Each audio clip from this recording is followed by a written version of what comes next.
Hello friends, आज से हम साइकोलॉजी का इम्पॉर्टेंट टॉपिक्स पढ़ना स्टार्ट करेंगे।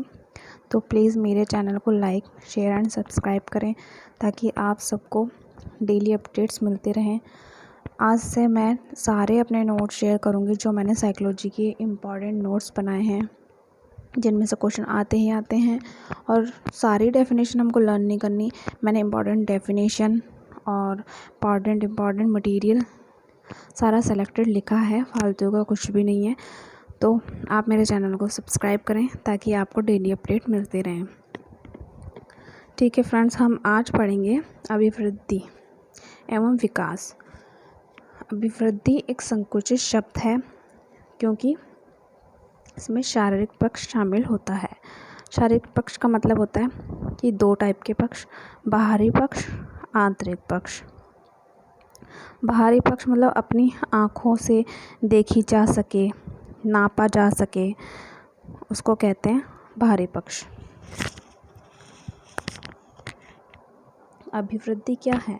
अभिवृद्धि एक संकुचित शब्द है जिसमें केवल बाहरी शारीरिक पक्ष को शामिल किया जाता है।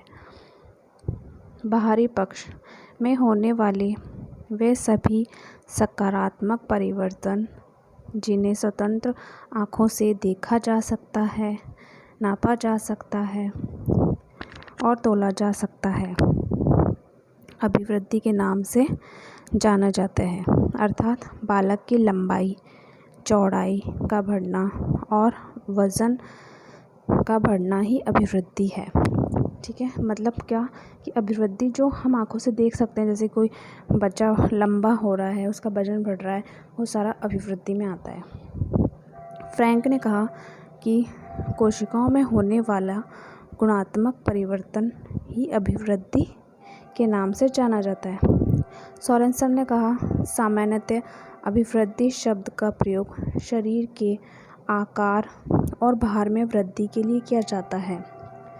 जैसे कि 10 साल के बालक का वजन 25 किलो होना, 6 माह के बालक के दूध के दांत निकलना या 13 माह के बालक के चेहरे पर दाढ़ी मूछें आना, ये क्या होता है? अभिवृद्धि। ये एग्जाम्पल्स हैं। अब हम पढ़ेंगे विकास। विकास क्या होता है?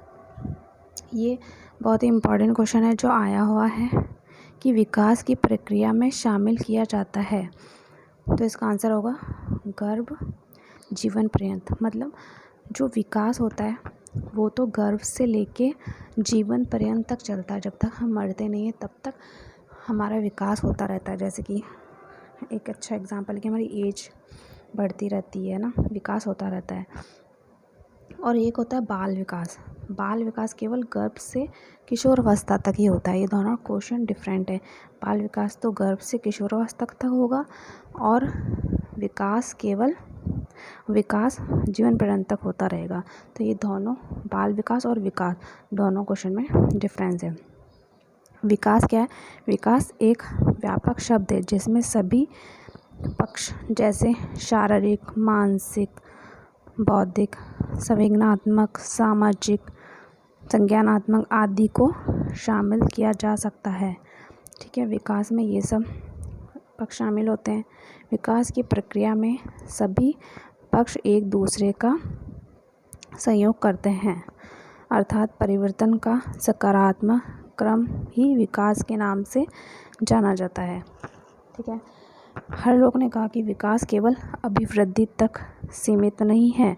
विकास के परिमाण स्वरूप व्यक्ति में नवीन विशेषताएं और नवीन योग्यताएं प्रकट होती है।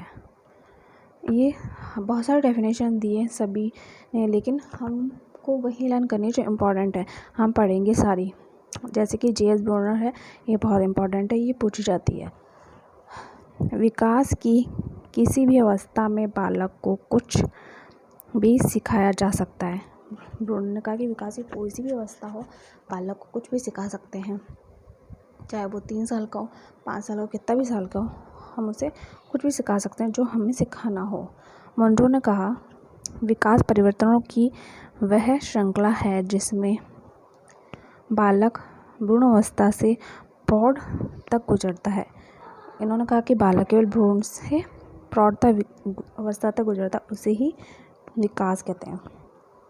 जेम्स रोवर ने कहा विकास वह दिशा है जो प्रगतिशील परिवर्तनों के परिणाम स्वरूप निरंतर होती है, जैसे कि 3 माह के बालक का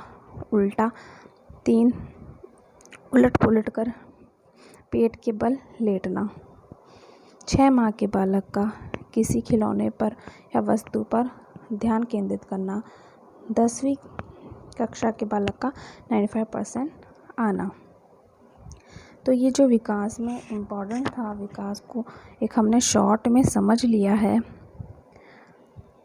अब हम कल पढ़ेंगे शॉर्ट में, जितना इम्पोर्टेंट है वो मटेरियल ही पढ़ेंगे हम कल पढ़ेंगे विकास की विशेषताएं।